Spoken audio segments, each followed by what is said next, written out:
It's time for another remake, a reboot. Is it rubbish? It's the J. Craig Movie Review. Movie Review. A movie with you. Hey everybody, welcome back to the J. Craig Podcast. I'm Jay, and yes, The Fall Guy comes out this week. Another remake of an old 1980s classic that is near and dear to my heart. I'm a huge fan of The Fall Guy, starring Lee Majors as Colt Seavers, a bounty hunter slash stuntman. And it was awesome. It was such an awesome show. It's one of my favorite shows. So when I saw this movie being released, I was immediately apprehensive because the trailer really didn't look like anything Fall Guy wise. I was like, this doesn't seem like the Fall Guy. You just have a stuntman and you put the name Fall Guy. It doesn't seem like Colt Seaver. Oh, he got his name. Oh, so I guess it's the Fall Guy. He's got his name. So I was kind of apprehensive because, and quite frankly, I was a little upset because my partner and I, writing partner Craig and I, we wrote a part of a script anyway. We started writing a script called The Fall Guy many years ago that we kind of didn't do anything with. We kind of shelved it, but it just goes to show that this movie was primed for the taking. I really was angry that they made it instead of me. So, regardless, here we go. It's David Leitch. Leitch directs this movie. He is of Bullet Train and of the John Wick's, first John Wick anyways. So this stars Ryan Gosling as Colt Seavers, Emily Blunt, as well as Aaron Taylor Johnson, and some other great cameos throughout the movie. So this movie is about Ryan Gosling. He's a stuntman. He's working on a movie at the beginning of the movie with Emily Blunt, who's like the first AD. There's an accident, and he falls, and he breaks his back. So once on top of this game, now he's removed and completely away from now. He's doing deliveries for some kind of company.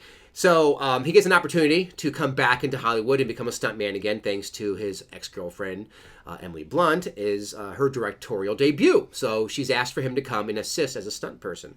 Winston Duke is also in this, which is awesome. I love Winston Duke. So he is the stunt coordinator on this new movie that brings on Ryan Gosling's character, Colt Seavers. And then he comes to find out shortly thereafter that he was brought there for a different reason. She doesn't even know he was going to be there. And there's a love story that proceeds, right? This is really a love story about Emily and Ryan trying to regain something that they lost. And the lead actor goes missing, and now they leave it up to Colt Seavers to find him and trying to bring him back to finish the movie, which is her directorial debut. He doesn't want anything to go wrong for her, so he agrees to go and try to find this guy and bring him back from whatever bender he's on. And that's when things roll out of control, and we find out there's much more going on than simply him disappearing and being on a bender.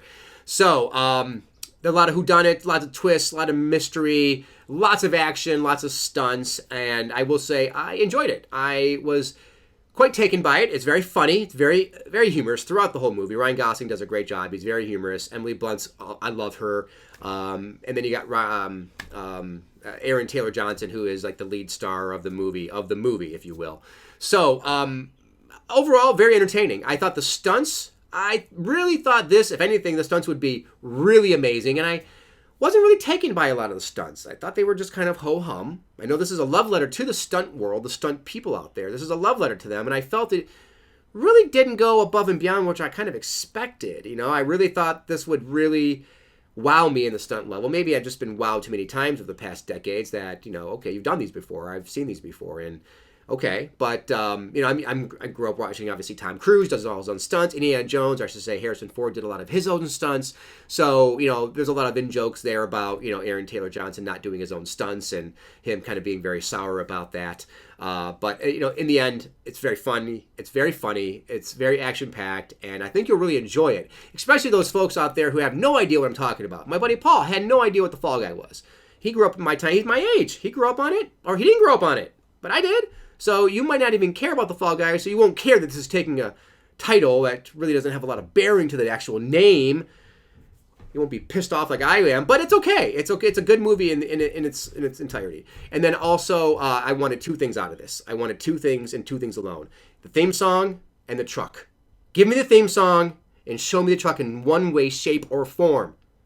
Pleased to announce they did that. Both appear in the movie, which made me a happy camper. So in the end, I enjoyed it. I think you will too. Go see it in the big screen because it is a stunt spectacular. A lot of fun stunts. I just wasn't wowed like I really kind of thought I was when the kind of practical kind of effects that I was expecting. There are some digital effects, which I thought was kind of, why are you doing digital? Do some real stunts. But in the end, they don't, they do what they do. Today is a lot of some practical and some special effects. So, they mixed them in. Enjoy it. Go watch it. Thanks for watching. Thanks for listening. Don't forget to like, subscribe, ring that bell. It's the J. Craig Movie Review. Movie review.